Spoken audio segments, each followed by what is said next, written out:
Assalamualaikum warahmatullahi wabarakatuh. Sebelumnya, perkenalkan nama saya Risa Silvia. Pada kesempatan kali ini, saya akan memaparkan materi tentang promosi kesehatan, yang dimana di dalamnya terdapat beberapa lingkup tentang promosi kesehatan.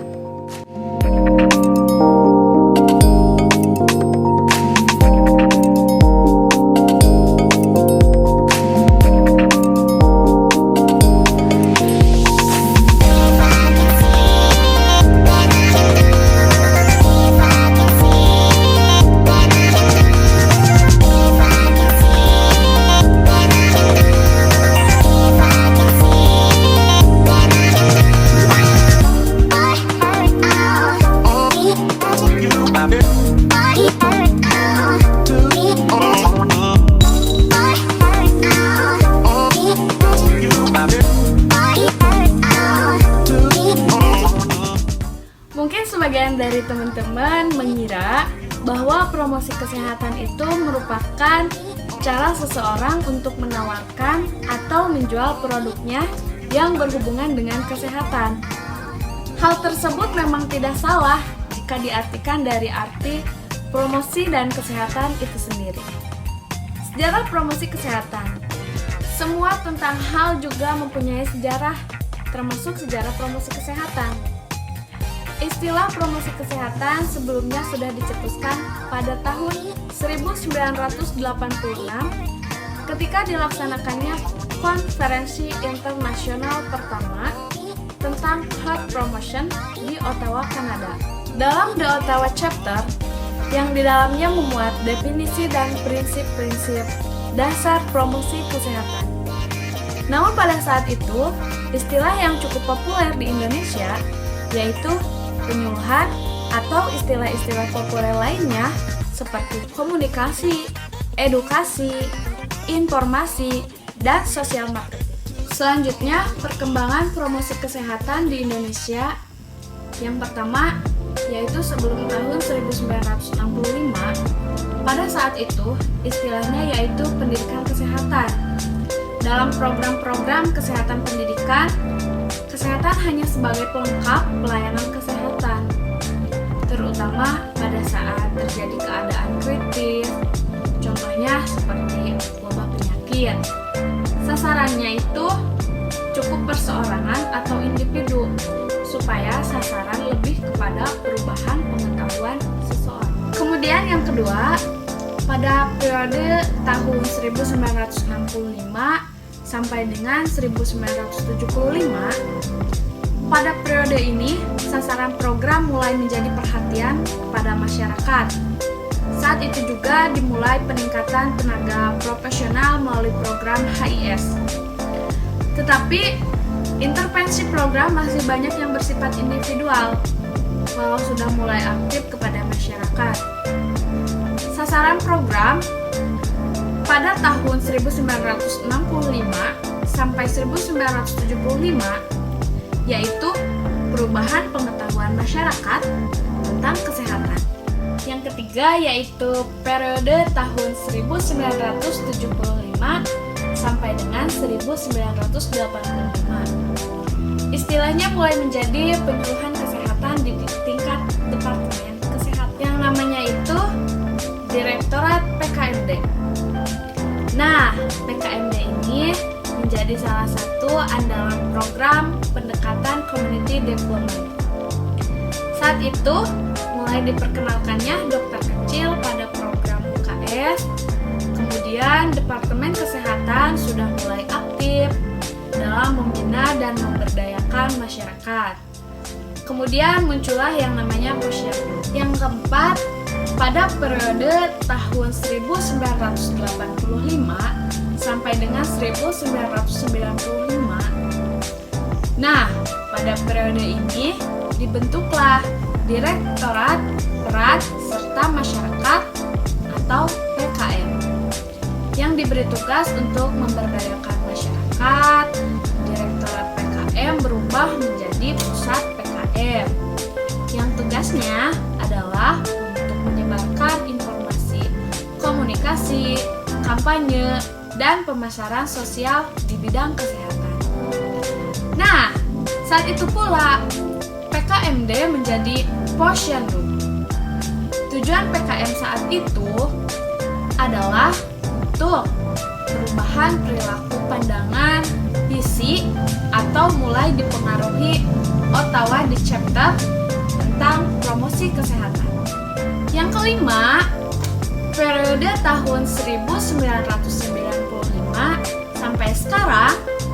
Nah, sekarang istilah PK Mini sudah berubah menjadi promosi kesehatan. Bukan saja pemberdayaan ke arah mobilisasi massa yang mencapai tujuan, tapi juga kemitraan dan politik kesehatan, termasuk advokasi, sehingga sasaran promosi kesehatan tidak hanya berubah perilaku, tetapi juga perubahan kebijakan yang perubahan itu menuju sistem faktor lingkungan kesehatan. Kemudian visi promosi kesehatan itu berdasarkan beberapa pandangan itu sendiri, yaitu menciptakan atau membuat masyarakat yang mau untuk memelihara dan meningkatkan kesehatannya, kemudian mampu atau ability untuk memelihara dan meningkatkan kesehatannya. Kemudian yang ketiga itu melindungi diri dari gangguan kesehatan yang mampu meningkatkan kesehatan itu sendiri. Yang terakhir yaitu memelihara kesehatan yang berarti mau dan mampu mencegah penyakit. Ruang lingkup kesehatan. Sesungguhnya keempat determinan kesehatan dan kesejahteraan seperti terlihat dalam 4 Sheffield Paradigma of Health and Well-being, yaitu lingkungan, perilaku, pelayanan kesehatan, dan faktor genetik. Sasaran dari promosi kesehatan itu sendiri ada 3. Yang pertama adalah sasaran primer, yang dimana upaya promosi kesehatan sesungguhnya adalah pasien individu sehat dan keluarga agar rumah tangga sebagai komponen dari masyarakat. Sasaran sekunder. Yang kedua yaitu sasaran sekunder, yaitu sasaran sekunder itu merupakan dari para pemuka masyarakat, baik pemuka informal maupun formal organisasi. Yang ketiga yaitu sasaran tersier, yang dimana para pembuat kebijakan publik yang berupa peraturan perundang-undangan di bidang kesehatan. Sehat. Apa itu sehat? Sehat menurut Undang-Undang Kesehatan Nomor 23 Tahun 1992 bahwa sehat itu adalah suatu keadaan yang sejahtera dari badan, jiwa, dan sosial yang memungkinkan setiap orang itu hidup produktif secara sosial maupun ekonomis.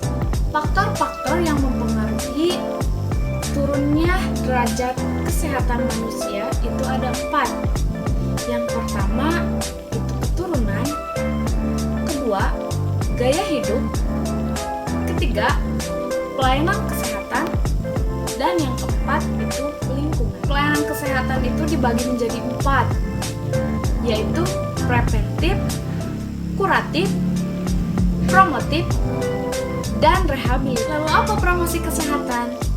Promosi kesehatan menurut Piagam Ottawa yaitu pemberdayaan masyarakat untuk memelihara, meningkatkan, dan melindungi kesehatannya baik secara individu maupun masyarakat atau kelompok. Perkembangan dan keterkaitan kesehatan masyarakat, pelayanan kesehatan dasar, pendidikan, dan promosi kesehatan.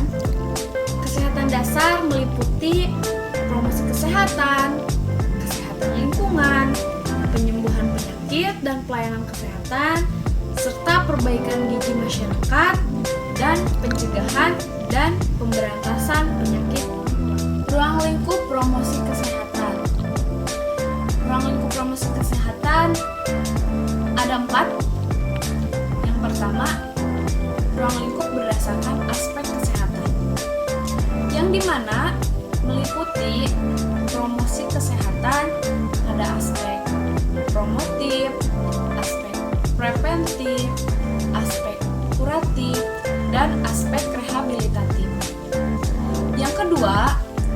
yaitu ruang lingkup berdasarkan tatanan pelaksanaannya, yang meliputi promosi kesehatan pada tatanan keluarga, sekolah, tempat kerja, tempat umum, dan pelayanan kesehatan.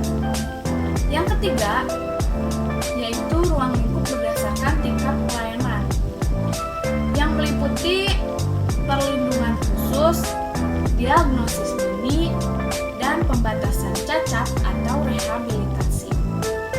Yang keempat, yaitu ruang lingkup subbidang keilmuan promosi kesehatan. Di antaranya komunikasi, pengembangan masyarakat, pemasaran sosial, pendidikan, pelatihan, pengembangan media, perencanaan, dan evaluasi antropologi, sosiologi, psikologi sosial. Selanjutnya yaitu mempelajari konsep dasar perilaku pada promosi kesehatan. Apa pentingnya mempelajari konsep dasar perilaku ini? Konsep perilaku ini nantinya akan mengajarkan agar kita bisa menyusun promosi kesehatan berupa itu media atau pendidikan kesehatan yang tepat sasarannya. Mari kita lihat apa saja yang bisa kita bahas di dalam konsep perilaku kesehatan. Sebelumnya, definisi perilaku itu adalah suatu kegiatan atau aktivitas organisme atau makhluk hidup yang bersangkutan. Perilaku adalah respon individu suatu stimulus atau suatu tindakan yang dapat diamati dan mempunyai frekuensi yang spesifik, durasi, dan tujuan baik disadari ataupun tidak. Definisi lain dari perilaku itu sendiri yaitu suatu aksi atau reaksi organisme terhadap lingkungannya. Ciri-ciri perilaku itu dibagi menjadi beberapa bagian, yaitu kepekaan sosial, kelangsungan perilaku, orientasi tugas, usaha, dan perjuangan. Kepekaan sosial itu apa? Kepekaan sosial itu merupakan suatu kemampuan manusia untuk dapat menyesuaikan perilakunya sendiri sesuai dengan pandangan dan hadapan orang lain. Manusia. Apa itu manusia? Manusia itu merupakan makhluk sosial yang tidak dapat hidup sendiri tanpa adanya bantuan dari orang lain. Manusia juga saling membutuhkan antara manusia satu dengan manusia yang lain. Kelangsungan perilaku itu merupakan antara perilaku satu berhubungan dengan perilaku yang lain. Dengan kata lain, perilaku manusia terjadi secara berkesinambungan, bukan serta. Orientasi tugas bahwa setiap perilaku itu merupakan orientasi tugas yang memiliki tugas tertentu dan juga tujuan tertentu untuk mewujudkan tugasnya masing-masing tersebut yang dibutuhkan perilaku dan perilaku tertentu. Usaha dan perjuangan manusia telah dipilih dan ditentukan sendiri dan tidak akan memperjuangkan sesuatu yang memang tidak ingin diperjuangkan. Perilaku manusia dapat dikelompokkan menjadi dua. Yang pertama yaitu perilaku tertutup. Apa itu perilaku tertutup? Perilaku tertutup merupakan perilaku yang terjadi respon terhadap stimulus masih belum dapat diamati oleh orang lain dari luar dengan secara jelas. Jadi, respon seseorang masih terbatas dengan bentuk perhatian, perasaan, persepsi, pengetahuan, dan sikap terhadap stimulus yang bersangkutan. Yang kedua yaitu perilaku terbuka. Apa itu perilaku terbuka? Perilaku terbuka itu terjadi jika respon terhadap stimulus tersebut berupa tindakan atau praktik yang diamati oleh orang lain. Yang diamati oleh orang lain tersebut dari orang secara jelas.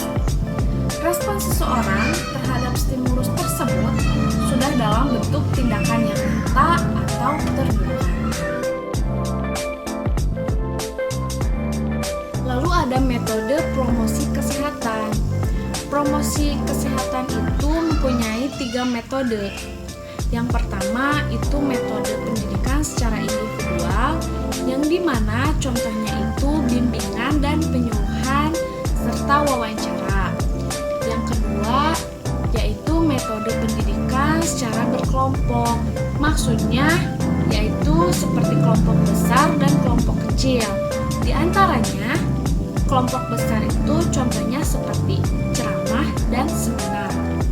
Kelompok kecil contohnya seperti diskusi kelompok, bola salju, role play, dan simulation game.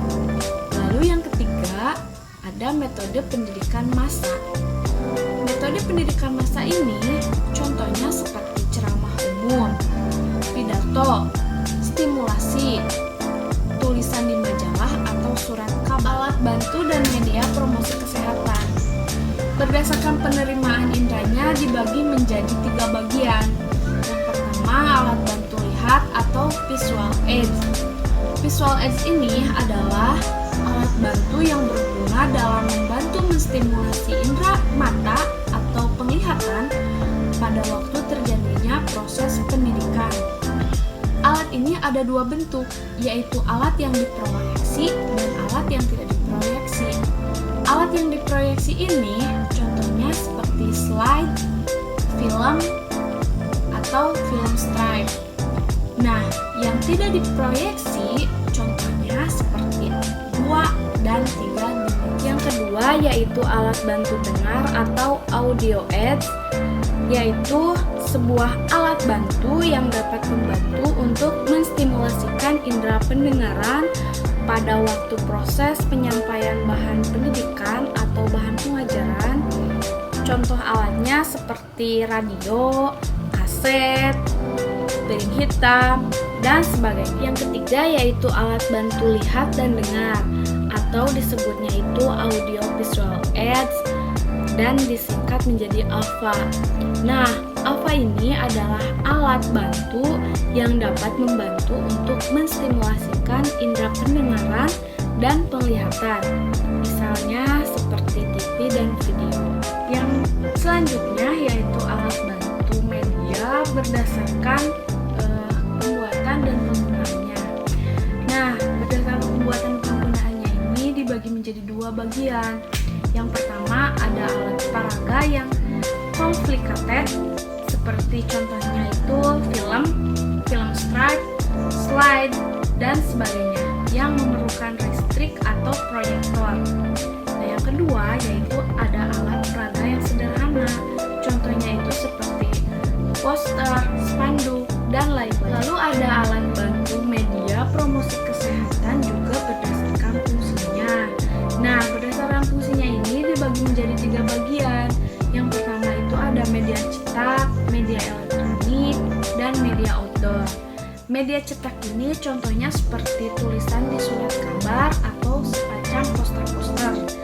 Nah, terus contoh alat media elektroniknya itu tidak asing ya, soalnya sudah semakin majunya era globalisasi, media elektroniknya juga semakin maju, contohnya seperti TV, video, dan film stripe atau radio. Nah, terus media outdoornya itu seperti spanduk, baliho, dan billboard. Nah, tujuan penggunaan alat peraga ini yaitu sebagai berikut, contohnya sebagai alat bantu dalam latihan atau pemataran atau pendidikan. Terus untuk menimbulkan perhatian-perhatian terhadap suatu masalah, dan juga untuk mengingatkan suatu pesan atau informasi, juga tentunya untuk menjelaskan sebuah fakta-fakta atau prosedur atau tindakan. Nah, sekarang kita lihat dulu arti dari metode itu seperti apa. Jadi, arti dari metode itu merupakan cara atau pendekatan tertentu untuk memberikan pendidikan kesehatan. Nah, secara garis besarnya, cara itu ada 2. Yang pertama yaitu metode didaktif, yang dimana metode didaktif ini merupakan metode yang didasarkan atau dilakukan secara satu arah. Contohnya, misal peserta peserta didiknya ini bersifat pasif. Jadi yang aktifnya itu di sini adalah si pengajarnya. Contoh yang keduanya, misalkan saat memberikan penyuluhan kesehatan, si pematerinya ini memberikan leaflet atau bisa memberikan brosur atau memberikan sebuah ceramah yang disiarkan melalui radio atau televisi. Nah, untuk metode didaktik ini, tingkat keberhasilannya itu sangat sulit untuk dievaluasi karena sifatnya hanya satu arah. Contoh, misal seperti peserta didiknya itu bersifat pasif dan hanya saja membaca pengumuman yang ada di leaflet, yang ada di film, atau ceramah yang diberikan lewat radio. Hanya pendidik saja yang aktif di sini. Lalu selanjutnya itu ada metode yang kedua, yang dimana metode ini dilakukan secara dua arah, yaitu metode Sokratif.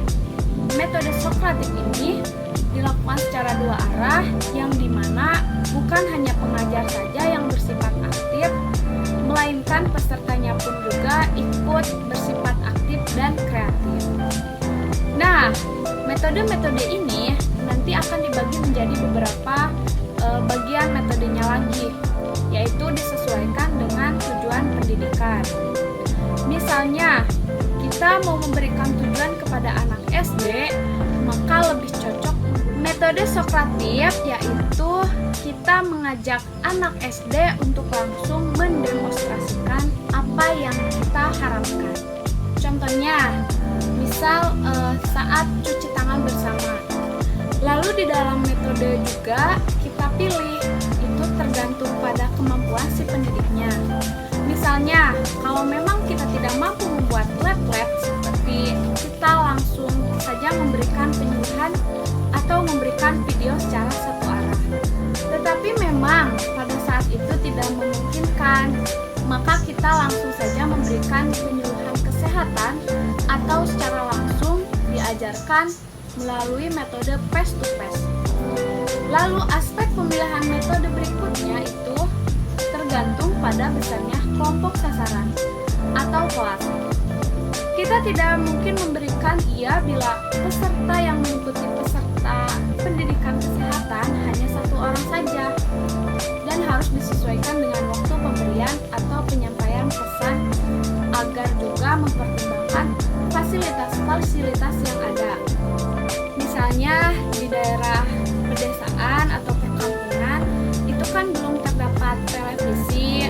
Kita tidak mungkin mengiklankan pendidikan kesehatan ini melalui televisi.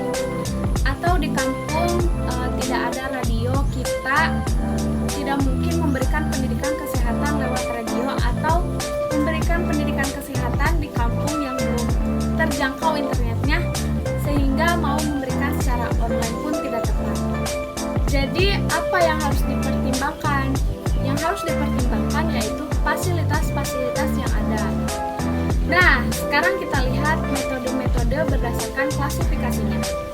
Yang pertama itu metode pendidikan untuk individu. Yang kedua, metode pendidikan untuk kelompok. Yang ketiga yaitu metode pendidikan untuk massa.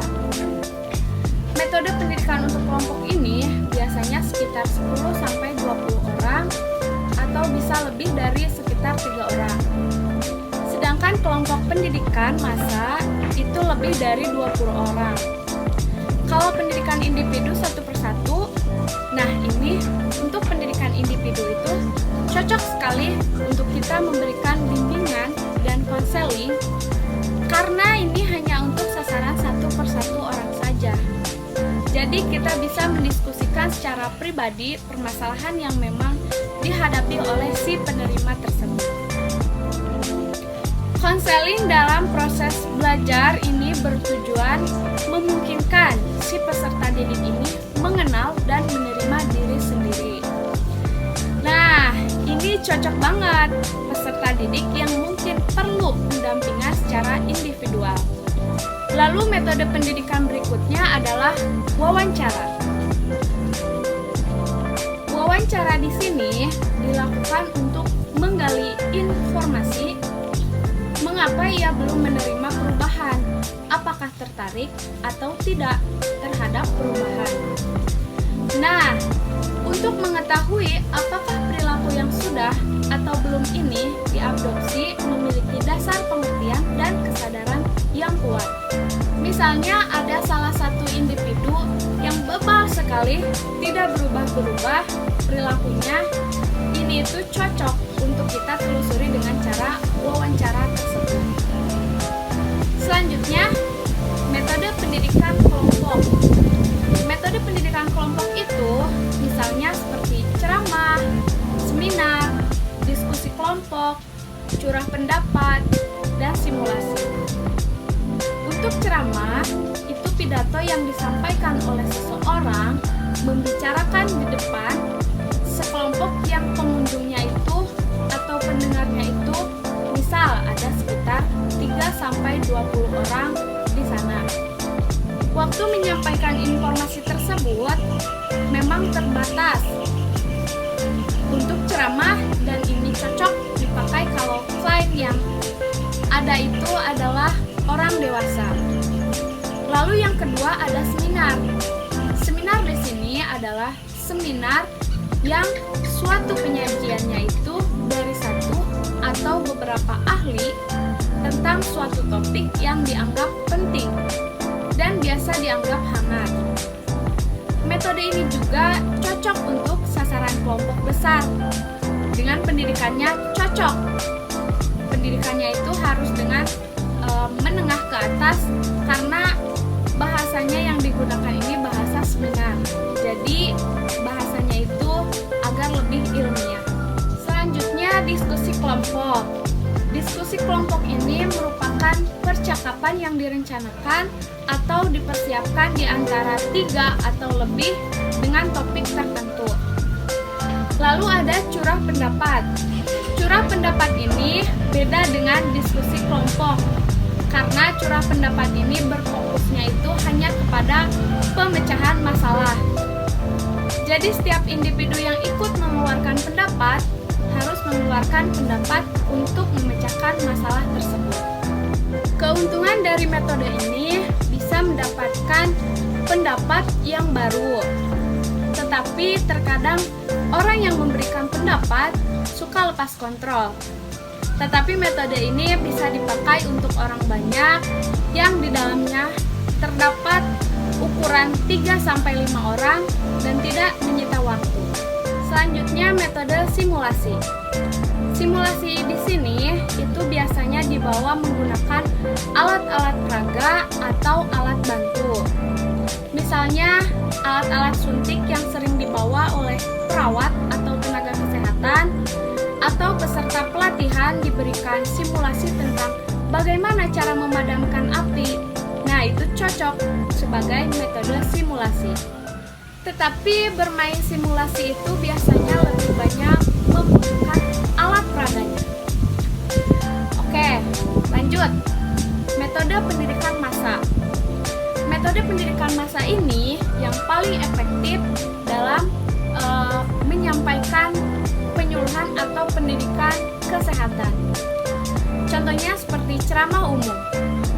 Biasanya diberikan pidato di depan banyak orang, lebih dari 20 orang ini adalah metode yang sangat ekonomi bagi orang-orang yang memungkinkan hadir lebih banyak saat penyuluhan itu. Kita lanjut ke media atau alat peraganya. Tadi ngomongnya metode, sekarang media. Apa itu media? Media adalah alat yang digunakan oleh si pendidik dalam menyampaikan bahan pendidikan atau pengajaran. Sedangkan prinsip pembuatan alat peraga atau media itu pengetahuan yang ada pada setiap orang diterima dan ditangkap melalui panca indera. Makanya kita pakai alat peraga karena apa? Karena kita bisa merangsang sensorik persepsi dari si penerima materi tersebut. Khususnya di sini alangkah lebih baiknya lagi digunakan alat yang bersifatnya audiovisual. Bukan hanya audio saja, tetapi ada juga visual atau gerakannya.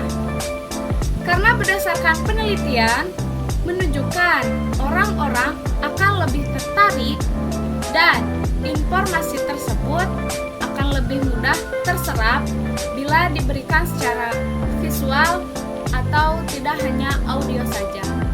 Nah, kita bisa lihat dari intensitas alat peraga tersebut. Teman-teman bisa lihat ada kata-kata, ada tulisan, ada rekaman, video, radio, film, televisi, sampai ke benda yang benar-benar aslinya. Dari alat peraga ini, yang memiliki intensitas paling tinggi yaitu benda asli. Sedangkan yang memiliki intensitas paling rendah yaitu kata-kata. Hal ini berarti menyampaikan sebuah materi secara kata-kata itu sebenarnya tidak cukup dan kurang efektif. Sebaiknya ada benda tiruan dan benda asli, lalu ada sandiwaranya di sana. Makanya metode yang paling enak digunakan itu sebaiknya memakai role play atau sinoklaksik, yang dimana supaya orang-orang mudah mendengarkan, mudah menerima informasi tersebut dengan sebaik mungkin, sehingga penggunaan metodenya itu akan lebih efektif. Manfaat dari alat peraga ini membayangkannya itu bila yang diberikan pendidikan kesehatan hanya mendengarkan atau hanya berbicara saja tanpa ada alat bantu peraga di depan, biasanya para peserta audiens itu akan memperhatikan kembali apabila terdapat video atau alat peraga di sana yang bisa menimbulkan minat dan sasaran, lalu orang akan lebih banyak yang menonton. Alat peraga juga bisa mengatasi banyak hambatan dalam pemahaman, karena apabila hanya menyuruh atau menyuruh peserta untuk membayangkan, bisa jadi bayangan dari peserta itu berbeda antara satu dengan yang lainnya. Saat diberikan peraga, peserta akan lebih mudah memahami. Lalu alat peraga itu dapat merangsang sasaran untuk meneruskan pesan kepada orang lain, sehingga si penerima informasi saat itu bisa menjelaskan itu ke orang lain dan memudahkan untuk menyampaikan informasi. Selain itu juga memudahkan penerima informasi oleh sasaran, intinya lebih mendorong keinginan untuk mengetahui, untuk mendalami, dan mendapatkan perhatian yang baik, serta dapat membantu menegakkan pengertian yang diperoleh dengan alat peraga tersebut. Bayangkan kalau misalnya kita mau mengerjakan cara memadamkan api, bila tidak ada alat peraga tersebut, otomatis akan sulit membayangkan atau menyuruh orang supaya membayangkan bagaimana cara memadamkan api. Inilah macam-macam alat bantu. Ada alat bantu lihat atau visual aids. Contohnya dari alat bantu ini, misalnya kita memberikan slide dan di sana ada LCD proyektor yang membantu untuk menghubungkan slide yang ada di laptop dengan LCD tersebut, sehingga bisa dipantulkan informasi yang akan kita berikan. Atau zaman dulu belum ada LCD, bisa menggunakan overhead proyektor atau OHP. Lalu alat bantu dengar. Alat bantu dengar ini seperti sudah agak jarang, karena pendidikan kesehatan pun jarang diberikan melalui satu arah saja. Sekarang maksudnya alat bantu dengar pendidikan kesehatan yaitu melalui radio, karena orang lebih melihat ada gambarnya juga. Lalu ada alat bantu audio visual, seperti contohnya TV, film, dan video. Selanjutnya ada alat bantu media cetak seperti leaflet, poster, banner, booklet.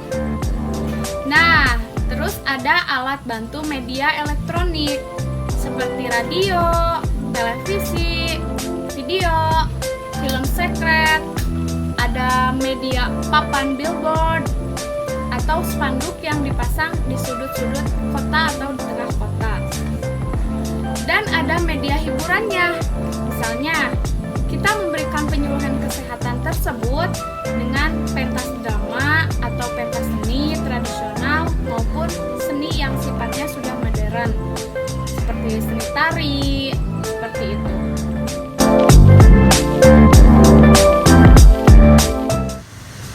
Bagaimana cara menyusun perencanaan promosi kesehatan tersebut? Jadi, kita harus tentu apa yang harus terstruktur dan betul-betul dipersiapkan dengan sebaik mungkin. Langkahnya harus sudah mempunyai ide materi apa yang akan diberikan dalam perencanaan tersebut. Kita harus mempunyai konsep sebelumnya, mau memberikan promosi kesehatan itu seperti apa direncanakan harus sebaik mungkin. Jadi perencanaan yang baik itu harus memuat adanya tujuan yang terstruksional. Tentunya ada bahan dan materi yang banyak. Misalkan akan memberikan PHBS atau perilaku hidup bersih dan sehat. Tentu perilaku hidup bersih dan sehat itu harus punya pahatan materi tentang PHBS tersebut.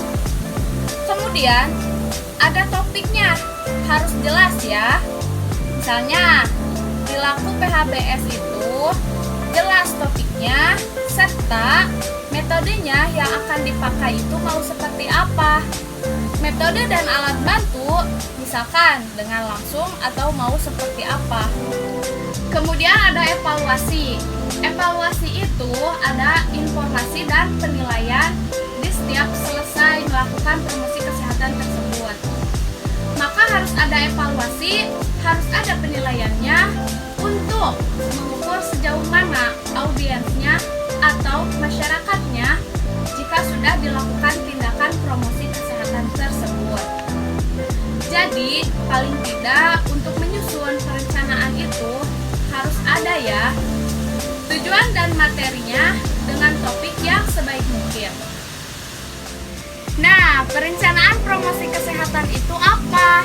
Jadi, perencanaan promosi kesehatan itu fungsinya memperkirakan atau memproyeksikan apa yang akan dilakukan dalam melaksanakan pendidikan kesehatan. Salah satu bentuknya perencanaan atau pengajaran yang paling sederhana yaitu pembuatan SAP. Kemudian berikutnya yaitu unsur-unsur yang ada di dalam SAP tersebut apa saja.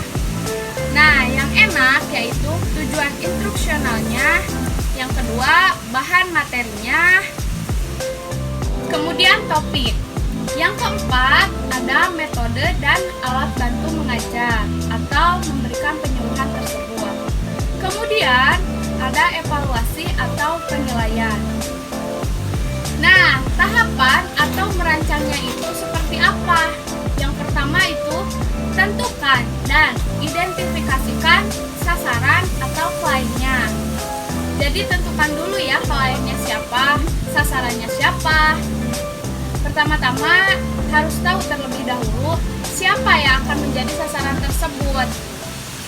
Bakalan ibu-ibu kah? Atau anak-anak kah? Lansia kah? Yang nantinya beda akan cara penyampaiannya. Dan beda pula mempelajari sifat dan karakteristiknya untuk memudahkan dalam menyusun atau merancang perencanaan promosi kesehatan. Kemudian yang kedua itu ada menyusun jadwal rencana pelaksanaan. Menyusun jadwal rencana pelaksanaan itu adalah suatu penjabaran dari rencana, waktu, dan tempat yang akan dilaksanakan promosi kesehatan tersebut. Harus disusun kapan ya akan dilaksanakannya, misal seperti itu. Yang ketiga yaitu menentukan prioritas pengajaran atau topik pokok pembahasan. Prioritasnya yang akan diberikan apa ya? Nah, ini harus ditentukan terlebih dahulu mau topik apa yang bisa seperti itu. Kemudian selanjutnya itu ada menetapkan tujuan dari pembelajaran tersebut. Menetapkan tujuan dari pengajaran tersebut menentukan tujuan promosi. Nah, tujuan promosi ini adalah suatu pernyataan tentang suatu keadaan di masa yang akan datang. Yang akan dicapai melalui pelaksanaan promosi itu merupakan suatu keadaan. Misalnya, 90% rumah tangga mengkonsumsi garam beriodium. Nah, ini adalah contoh menetapkan tujuan pembelajaran tersebut. Tujuan itu konsepnya SMART. SMART itu apa? Yaitu spesifik, jadi langsung ditunjukkan untuk perubahan yang diharapkan pada sasaran. Kemudian measurable. Measurable ini dapat diukur, jadi harus bisa diukur. Kemudian akurat dan realistik yang disesuaikan dengan keadaan tersebut dan memiliki batasan waktu. Jadi batas waktunya itu harus sesuai. Nah, tujuan ini ada tujuan instruksional yang dimana ini adalah harus memperhatikan taksonomi menurut Bloom. Nah, ini yang pertama ada kognitif, kemudian afektif, dan psikomotor. Kognitif di sini ada ingatan dan pemahaman, aplikasi, analisis sintetis yang semakin tinggi, maka semakin kompleks yang jadi semakin mudah. Yang sikap itu ada penerimaan, pemberian respon, penghargaan, pengorganisasian, dan karakteristik. Lalu yang psikomotornya ini ada persepsi, kesiapan, dan respon yang kompleks. Nah, ada dua jenis tujuan instruksional itu. Yang pertama yaitu tujuan umum. Tujuan umum ini di tingkat pencapaiannya ini memerlukan beberapa kali proses. Yang kedua yaitu tujuan khusus. Tujuan khusus ini akan dicapai apabila tujuan khususnya dikuasai. Ada kata kerja perilaku yang abstrak. Lalu ada tujuan khususnya di sini yaitu tujuan pengajaran yang dibuat keperluan satu kali proses belajar mengajar yang diharapkan langsung bisa dicapai sasaran tersebut dalam satu kali pertemuan ini. Nah, isi tujuan khusus ini ada kognitif, afektif, dan psikomotornya. Dalam membuat tujuan khusus ini, maka harus memuat unsur-unsur. Audiennya siapa? Sasarannya seperti apa? Apa perubahan perilaku yang akan diharapkan? Kemudian, kualitas tingkatan perilaku apa yang diharapkan? Kemudian yang kelima ada substansi atau isi materi promosi kesehatan. Nah, isi promosi kesehatan ini harus sesederhana mungkin hingga mudah dipahami oleh sasaran. Bila perlu, buat menggunakan gambar dan bahasa setempat sehingga sasaran mau melakukan isi pesan tersebut.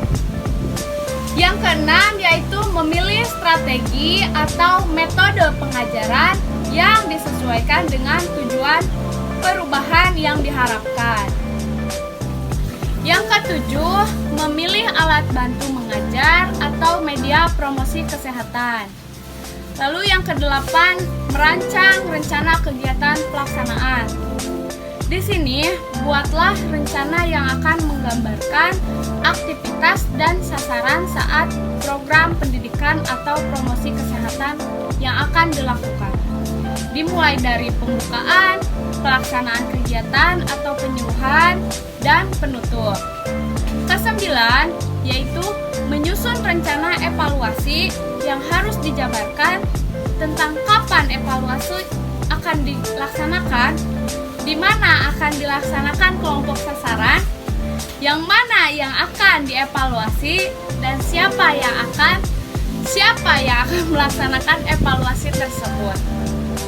Jadi ringkasannya itu yaitu salah satu pelaksanaan program promosi kesehatan yang sering dilakukan perawat dalam rangka melakukan asuhan keperawatan pada klien ketika mengalami masalah pada pengetahuan, sikap, ataupun keterampilannya itu adalah memberikan penyuluhan atau pendidikan kesehatan. Untuk itu juga diperlukan keterampilan membuat rancangan perencanaan berupa SAP agar tindakan yang akan dilakukan ini lebih efektif dan optimal serta dapat dipertanggungjawabkan secara profesional. Dasar pelaksanaan prokes menurut WHO yaitu bahwa keadaan sempurna baik secara fisik, mental, dan sosial. Tidak hanya bebas dari penyakit dan cacat, melainkan produktif secara ekonomi dan sosial. Nah, apa tujuan dari promosi kesehatan ini? Tujuan umumnya yaitu mengubah perilaku individu atau masyarakat di bidang kesehatan. Untuk tujuan khususnya, menjadikan kesehatan sebagai sesuatu yang bernilai bagi masyarakat. Lalu dapat menolong individu agar mampu secara mandiri atau berkelompok mengadakan kegiatan untuk mencapai tujuan hidup sehat. Contohnya seperti tadi yang disebutkan yaitu seminar atau penyuluhan. Nah, lalu tujuan khusus yang selanjutnya yaitu mendorong pengembangan dan penggunaan secara tepat sarana pelayanan kesehatan yang ada di lingkungan sekitar. Nah, lalu seperti apa rencana dan strategi promosi kesehatan itu berdasarkan dengan sasaran dan tujuannya? Menurut Bradshaw, secara umum menggunakan suatu taksonomi yang membedakan kebutuhan kesehatan dan sosial itu menjadi 4 tipe kebutuhan. Yang pertama yaitu kebutuhan normatif. Nah, kebutuhan normatif ini didasarkan pada pertimbangan ahli profesional. Contohnya seperti perencanaan karir, keuangan, asuransi, dan liburan. Yang kedua, yaitu kebutuhan yang dirasakan. Kebutuhan yang dirasakan ini kebutuhan yang diidentifikasikan sebagai apa yang mereka inginkan tergantung pada kesadaran dan pengetahuannya. Yang ketiga, yaitu kebutuhan yang dinyatakan. Maksudnya seperti apa kebutuhan yang dinyatakan ini? Maksudnya kebutuhan yang dinyatakan ini yaitu kebutuhan yang dirasakan yang telah diubah menjadi permintaan yang terungkap. Biasanya berupa keinginan, kebutuhan, dan ini bisa menjadi bertentangan dengan kebutuhan normatif. Lalu yang keempat yaitu kebutuhan komparatif. Kebutuhan komparatif ini yaitu kebutuhan dengan membandingkan sesuatu di antara kelompok yang sama. Konsep dasar kebutuhan promosi kesehatan. Apa sih dasar kebutuhan promosi kesehatan itu? Jadi, menurut Hancock dan Mindclair itu menyampaikan bahwa pengkajian komunitas merupakan suatu proses dan upaya untuk dapat mengenal masyarakat.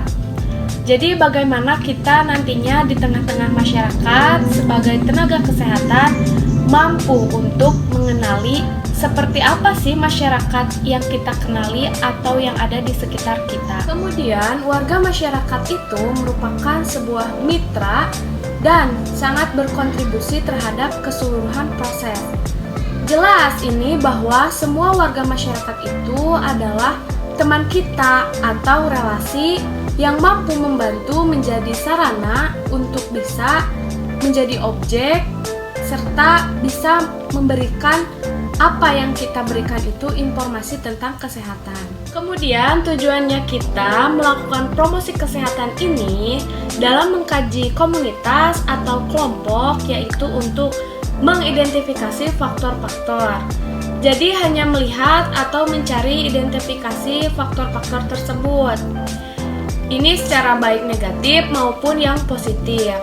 itu yang dapat mempengaruhi kesehatan warga masyarakat.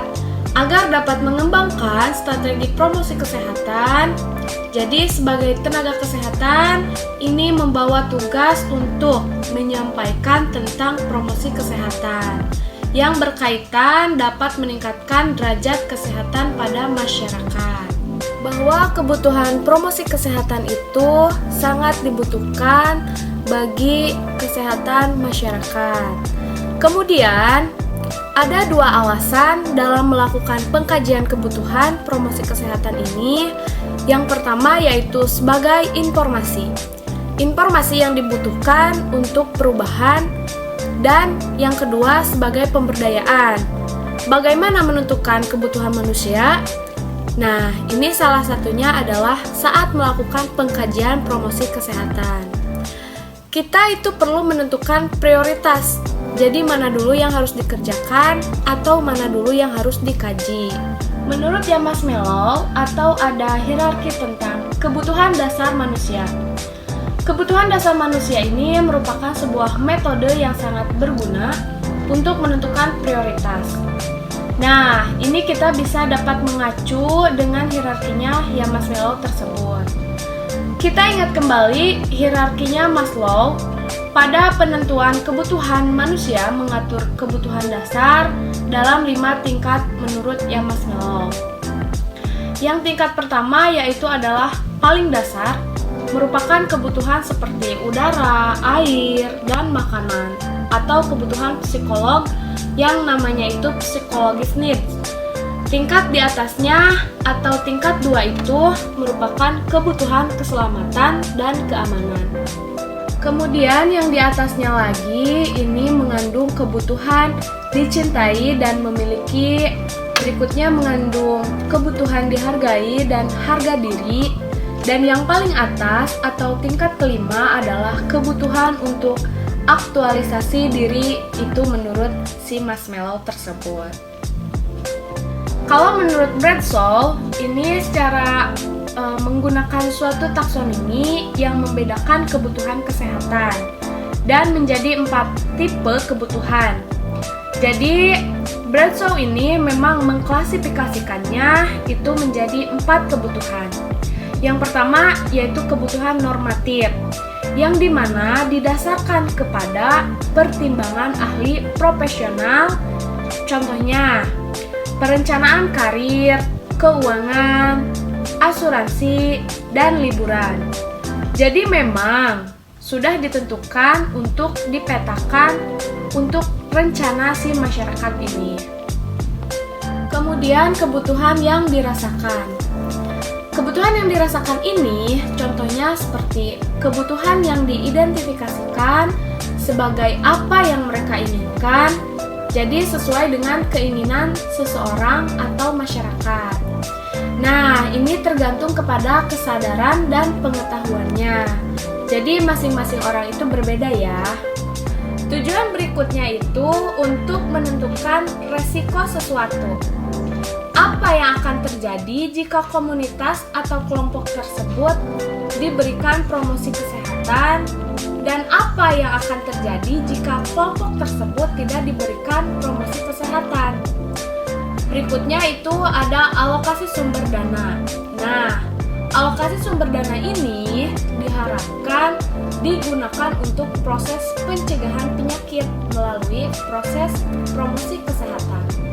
Bukan biaya untuk pengobatan, karena pencegahan lebih baik sebelum pengobatan.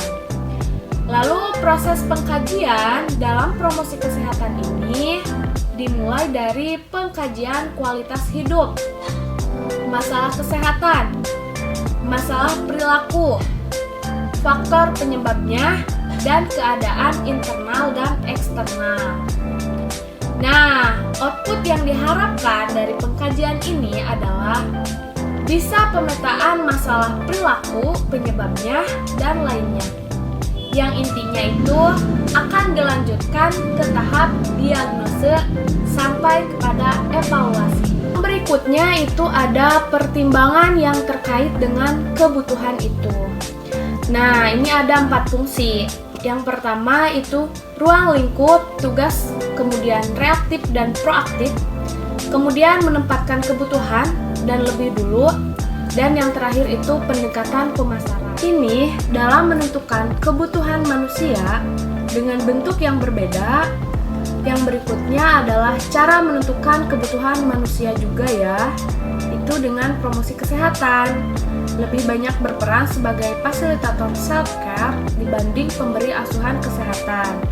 Jadi berbeda sekali dengan yang ada di dalam menentukan kebutuhan manusia dengan bentuk yang berbeda. Yang berikutnya ada cara menentukan kebutuhan manusia. Dengan promosi kesehatan itu lebih banyak berperan sebagai fasilitator self-care dibandingkan dengan pemberi asuhan kesehatan. Jadi berbeda sekali dengan yang di rumah sakit. Proses pengkajian ini ditujukan untuk mengkaji klien, termasuk individual lain seperti keluarga atau komunitas atau kelompok, dan untuk mengidentifikasi kebutuhan dan kekuatan serta sesuai dengan hasilnya. Jadi ini menurut Robert, proses pengkajiannya ini hanya ditunjukkan untuk mengkaji klien saja, tapi di situ termasuk juga keluarga dan komunitas. Berikutnya ada tujuan pengkajian kebutuhan dalam promosi kesehatan. Apa saja? Yang pertama itu untuk membantu intervensi langsung dengan sewajarnya, untuk mengidentifikasi respon dan kebutuhan secara spesifik dari prioritas komunitas atau populasi yang membutuhkan promosi kesehatan. Tujuan berikutnya itu untuk menentukan resiko sesuatu. Apa yang akan terjadi jika komunitas atau kelompok tersebut diberikan promosi kesehatan, dan apa yang akan terjadi jika kelompok tersebut tidak diberikan promosi kesehatan. Berikutnya itu ada alokasi sumber dana. Nah, alokasi sumber dana ini diharapkan digunakan untuk proses pencegahan penyakit melalui proses promosi kesehatan, bukan biaya untuk pengobatan, karena pencegahan lebih baik sebelum pengobatan. Lalu proses pengkajian dalam promosi kesehatan ini dimulai dari pengkajian kualitas hidup, masalah kesehatan, masalah perilaku, faktor penyebabnya, dan keadaan internal dan eksternal. Nah, output yang diharapkan dari pengkajian ini adalah bisa pemetaan masalah perilaku, penyebabnya, dan lainnya. Yang intinya itu akan dilanjutkan ke tahap diagnose sampai kepada evaluasi. Nah, hanya itu saja yang dapat saya paparkan.